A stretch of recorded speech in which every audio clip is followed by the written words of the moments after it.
ตรงนี้ว่า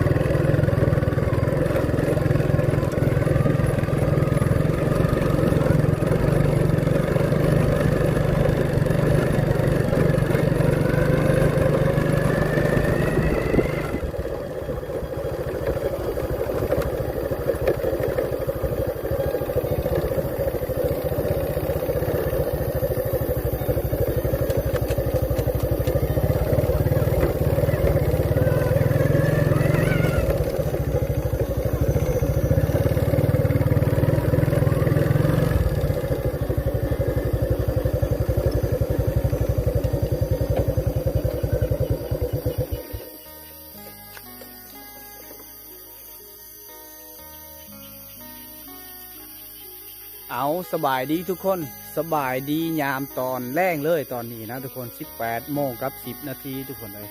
นะนี่แหละมองเก่าทุกคนตอนนี้ไอเคไอเคจะได้เดินทางมาออกหน้าในยามตอนแรงนะออกเบิงกาหรือว่าออกเบิงน้ำอยู่ในตาหน้านะเพราะว่าอีกยัง2-3 มือไอเคกาสีลงดำหน้านะถ้าว่าลงดำหน้าก็อาจจะบ่ได้มีเวลาไป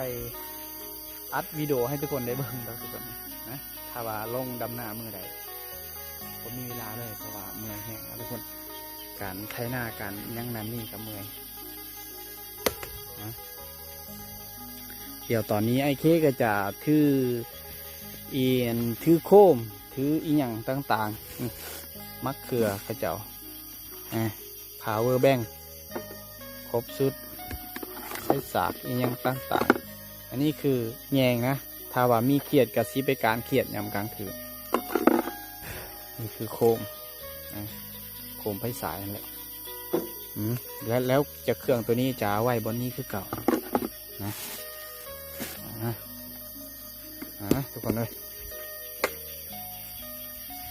แล้วก็นี่ก็เสียงอาอยู่ทุกคน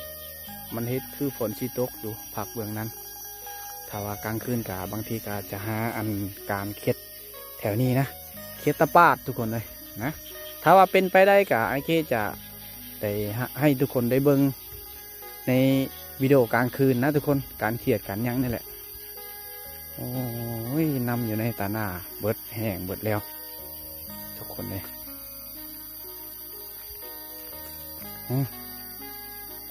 แถวนี้ปกติหน้าระบ่าวไอเคนี่น้ำบ่อึดได้ทุกคนแต่ว่าทรงนี้บ่มีเลยเลยว้าวตัวบ่มีหอดน้ำเลยอยู่นี่มากาข้าเจ้ากับใจยาวเลยได้โบปลาซิวทุกคนนี่คนสิตกอยู่ปลาซิวข่างบ่มีบนหลงเพราะว่าน้ำแห้งปาก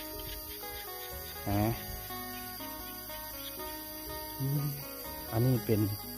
ก้าโอ้มันก็จะบ่ยาวได้ทุกคนถ้าว่าเป็นแบบนี้นะถ้ามันยาวก็มันยาวแล้วทุกคนบ้าตัวหน้าข้าเจ้ายังบ่ไทยฮุดหน้าเฮาก็จะไทยฮุดแล้วมีแต่ทาสีลงมือดำปลูกข้าวต้องเอิญแบบง่ายๆเขาต้องว่าปลูกข้าวบ้าคือฝนสีตกเลยเมฆสีดำคักอาอยู่อย่ามันทุกคน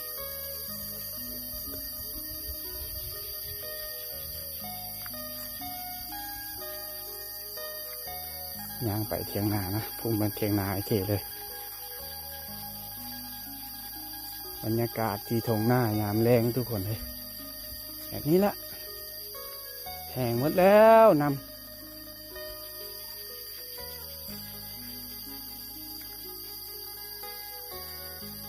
เอาสีดำแบบไหนวะนี่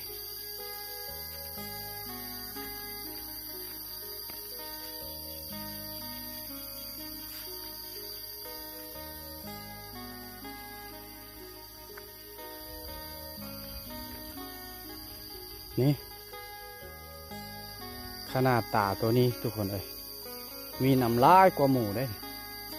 อู้แต่ว่ายังเหลือเท่านี้โอ้ยเบื่อกับฝนอยู่ดิตกก็บ่ตกแต่พอมาหอดตอนแรกอาอยู่เครียดกับมันจะบ่ออกนะเอาสีท่าการเครียดทุกคนเท่าน้องตัวนี้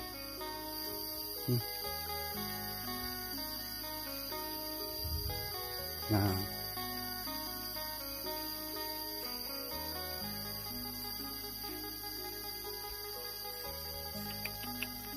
แห้งหมดเลยว้าโตน้ำแห้งหมดแล้ว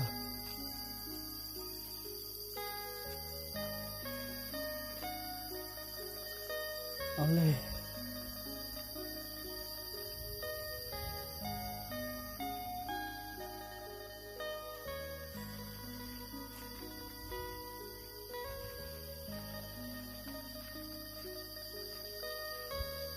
อย่างอยู่ดีแล้วนะรัดเอาสิลองการเบิ่งเกียดหน่อยแถวนี้มันสิได้หรือเปล่าโอ้ลืมถือน้ำกิน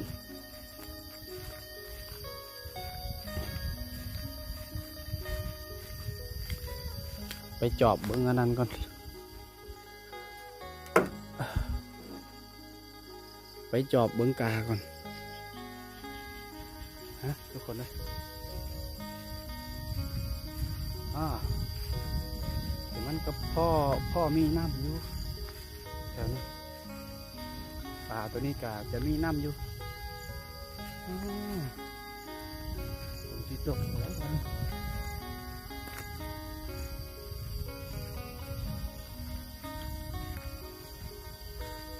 แห้งหมดเลยคักเขาที่เอาน้ำยั้งมาดำหน้าแบบนี้ทุกคนเลยกากงามเขียวอยู่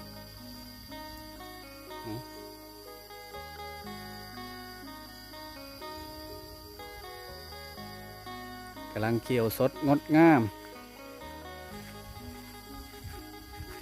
อันนี้กะยาวแล้วตัวนี้ทุกคนเลยพอดีแล้วว้าวโตแต่ว่าเฮาบ่รู้จักว่ามันอ่อนหรือแข็งนะทุกคนถ้ามันยังอ่อนเขาสีดำบ่ได้เวลาเฮาลกเดี๋ยวมันจะขาดนะเดี๋ยวเฮาถ่ายมันแข็งๆก่อนส่วนกาตัวไม้ตัวนี้กะกำลังเขียวกำลังสีเป็นเลยนี่โอ้ซ้ำใส่ปุ้ยทุกคน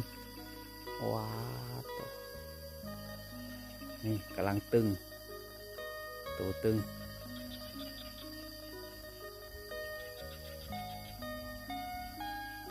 ซ้ำเขาใส่ปุ๋ยเลยใบมันทุกคนสังเกตใบบรรยากาศตอนแรงที่ทงหน้านะยังบ่ทันได้ดำหน้าบ้าตัวมดบานบ่มีน้ำสิเอายังมาดำบานนี่มดเลยแล้วถ้าว่าฝนตกนี่บ่ได้ไปการเขียดการยังนะทุกคนนะเขาสิไปเบิ้งตาใหญ่อยู่หุ่นนะถ้าว่าตาใหญ่กะมันแห้งกันแล้วว่าสิลงดำหน้าในมือวันพุธวันศุกร์นี่แหละมื้อนี้ก็เป็นมือวันขานนะทุกคนแมงที่อยู่นี่บ่เห็น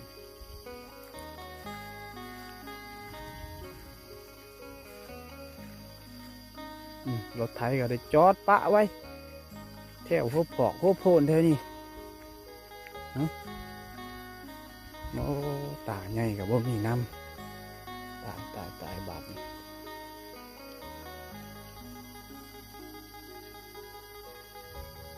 โมอุ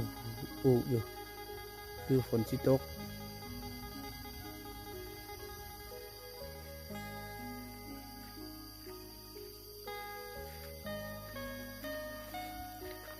เอาทุกคน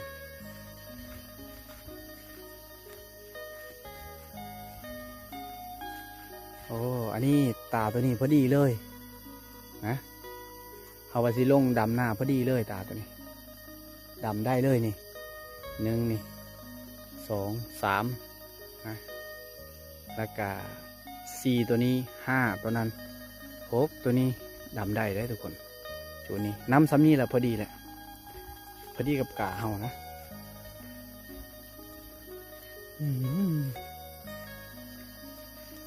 ถ้าว่าเฮาไทยนี่ฮับห้องต้องได้กินปลาแน่นอนทุกคนพวกอันปลาซิวอย่างต่างๆแถวๆนี้ปลาซิวปลากระเดิดอย่างนะต้องฮับห้องว่าได้นะอยู่นี่นะเสียงเขียดเอ็กนี่แหละเขียดเอ็ก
ปลาป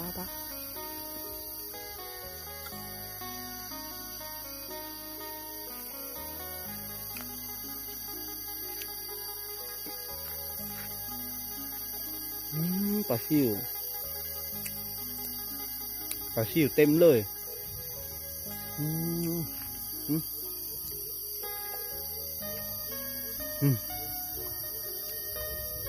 เบาฟ้าเลื่อม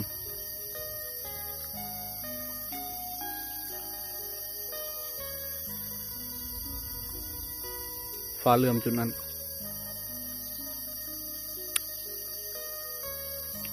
นี่มันน่าอายไอเคนะอยู่นี่มันไทยบ่ได้ลดลงบ่ได้ทุกคนดินมันยังอ่อนเขาไทยได้แต่ยุพุ่นมันมีสองตาเขาเจ้าดุดใหม่แล้วก็เจ้าจะจ้องห่วยใหม่ตัวนี้น้ำลายชุดนั้นมันพังเบิดเลยคันนาตัวนี้ไอเคเฮ็ดไม้เป็นไอเฮ็ดไม้ตัวนี้เคกันยังบ่ได้มีเวลานะเท้ามีเวลากับสีออกเฮ็ดคันเทน่านี่แหละสีเฮ็ด1 คันตัวนี้แหละค่ะ2 คันตอนสีซ้อมไว้2น้ำพ่อปีนี้เพราะว่าเวียกมันหลายภาระมันหลายโอเคนะเลยต้องเฮ็ด2 คันก่อนปีนี้จะไปเบิ้งอันนี้ทุกคนเบิ้งกาไอเคกาไอเคนะว่ามันยาวซ้ำกาไอเคหรือบ่18 โมงกับ 40หรือว่า30นาทีประมาณนั้นแหละช่วงนี้เห็นนะโอเคจะให้ทุกคนในเบื้องจนฮอดมืดเพื่อนไหนทุกคนถ้าว่าฝนตกก็4-5การตักกระแตงก็ได้อย่างนี้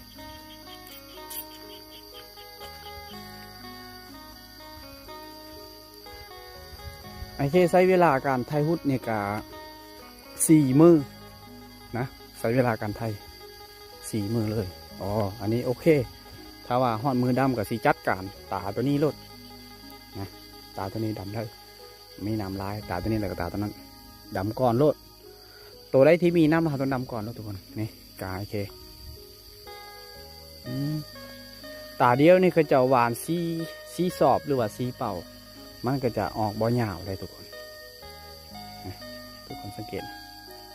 งามเขียวอมทุ่มอยู่ฮะลุยต่ออยู่พุ่นทุกคนสีฮอดแล้วดูฮอดแล้วดูการนอนหน้าเลยเด้อบาดถ้าว่าเฮ็ดหน้าดำหน้ามือใดดำหน้าไอ้เคก็ต้องได้นอนหน้าทุกคนนอนอยู่นี่เลยจนฮอดมือแล้วพุ่นแหละนะแล้วก็จะถ่ายบรรยากาศแถวนี้ตลอดแหละนะบ่ได้มีเวลาไปเที่ยวส้มวิถีชีวิตดอกถ้าว่ามือใดที่ไอ้เคนอนหน้าต้องได้นอนหน้าตาตัวนี้ก็พอได้ดำได้อยู่แต่ว่าดินน่ะมันจะติดตีนรถได้เวลาเฮาไทยเฮายังมันจะติดตีนรถอยู่นี่ถ้าว่าน้ำสำนี้มันจะขึ้นอีกลายกว่านี้น้อยนึงโอเคทุกคนนี่คันเทนาโอเคยังบ่ได้แปลงจุดนั้นมันเป็นหูสอดฮอตพี่เลยมาพุ่นฮอตพี่เลยมันเป็นหูนะ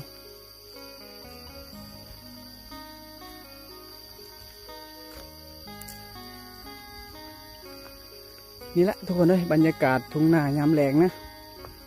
อย่างที่ทุกคนได้เห็นนี่แหละประมาณนี้ทางพุ่นก็อยู่ถ้าว่าฝนตกกับบ่ม่วนนะทุกคนไอเคว่าสิไปการเคียตะปาดถ้าว่าฝนตกเคียตะปาดมันจะบ่ได้ออกห้องทุกคนเลยเพราะว่ามื้อนี้เป็นมือขึ้น15 ค่ำเป็นมือวันเพ่งนะเคียดมันจะออกแต่ว่าถ้าฝนตกเคียดกับมันจะบ่ออกนะเสียงก็หอกกอกอยู่เทิงภูมีลายอยู่ศพไทยกับอันเก่าว่าสิเปลี่ยนแต่ว่ามันยังใส่ได้ก็เลยบ่ได้เปลี่ยนศพไทยตัวนี้บ่ได้เปลี่ยนอยู่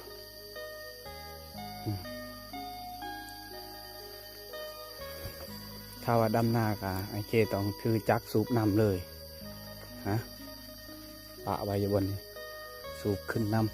ำตาตัวใดที่ดำได้ก็ดำไปตาตัวใดที่ดำบ่ได้ก็บ่ได้ดำโอ้ยลืมถืออันมาทุนทุกคนถ้าว่าถือมาทุนบางทีอาจจะเห็นพวกโนยานายอย่างนะแถวนี้เดี๋ยวถ้าว่าฝนบ่ได้ตกไอเคผู้สิไปการเครียดอยู่หน้าข้าเจ้าคนมันเป็นน้องแต่เก่าแต่กี่นะเพราะว่าเคกระปาดนี่มันจะออกน้องเก่าถ้าว่าน้องตัวใดน้องเก่านี่มันมักออกสำหรับเคตะปาดอยู่พุ่นเลยไปทุกคนเลยบาโตสุดยอดกาไอเคปีนี้ทุกคนเลยเขียวสดงดงามเลยทุกคนนี่เบิ่งเอากาตัวเฮ็ดตำลังได้นี่มื้อนั้นไอเคออกอัดนำพอดีว่าอัดนำในช่วง3 โมงนะพอดีฮอดอัน6 โมง 7 โมงกลางคืนฝนก็เลยตกพอดีว่าโอเคเลยมีน้ำเลยแถวนี้นี่น้ำเต้บึดหัวนี่ก็ไอเคเฮ็ดผู้เดียวไทยมือเดียวเลยเด้แต่ว่าอันนี้นะไอเคตัดไว้แล้วมือนึงไม่นี่ไอเคตัดไว้แล้วมือนึงหลังจากนั้นก็มือที่2ไอเคก็ขับรถไถแล้วก็มางตีนรถไถแล้วก็หลังจากมางตีนรถไถก็ไถหน้าหลังจากไถหน้าก็มาแก้มาฮ้นอันนี้มาเฮ็ดหัวคนเดียวเลยกำลังสีปงกำลังสีเหงาเนี่ยเห็นบ่กำลังสีเหงาเลยชนทั้งพุ่นนั่นเหมาะกับดำเลยเลยโอเคเลยเลยเหงาแล้วเหงาแล้วว้าวฝนตกแล้วฝนตกแล้วจุดนั้นเหมือนฝนตกแล้วทุกคนเลยไปไหนเนาะว่าสิหาจับเขียดแต่ว่าฝนตกแล้ว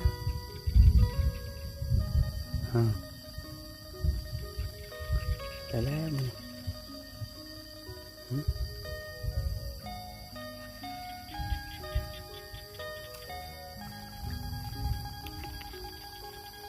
สุดยอดหลายกาอีกอย่าง2 ทิศกาตัวนี้จะยาวได้ดำหน้าอะไรแบบนี้เล็บมือเล็บตีนโอเคสิตัดถ้าว่าบริตัดเล็บมือมันจะเจ็บนะดินเข้ามันจะเจ็บทุกคนเลยต้องได้ตัด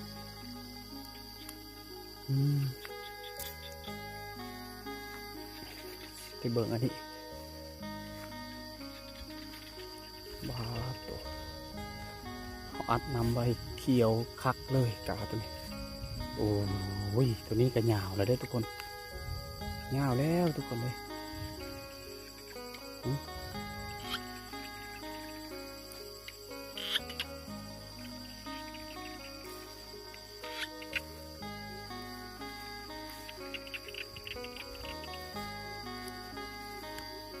อันนี้มันกาข้าเจ้านี่เฮ็ดกับไอเคนี่คือข้าเจ้าเฮ็ดก่อนบางทีไอเคเฮ็ดตำหลังแต่ว่าตามเบิ้งคือยาวกาไอเคยาวกว่ากาข้าเจ้าแน่กาข้าเจ้าบ่มีนั่นก็เลยมันบ่ยาวทุกคนฮะกาไอเคน่ะมีนำบ้าฝนตกเลยทางพุ่น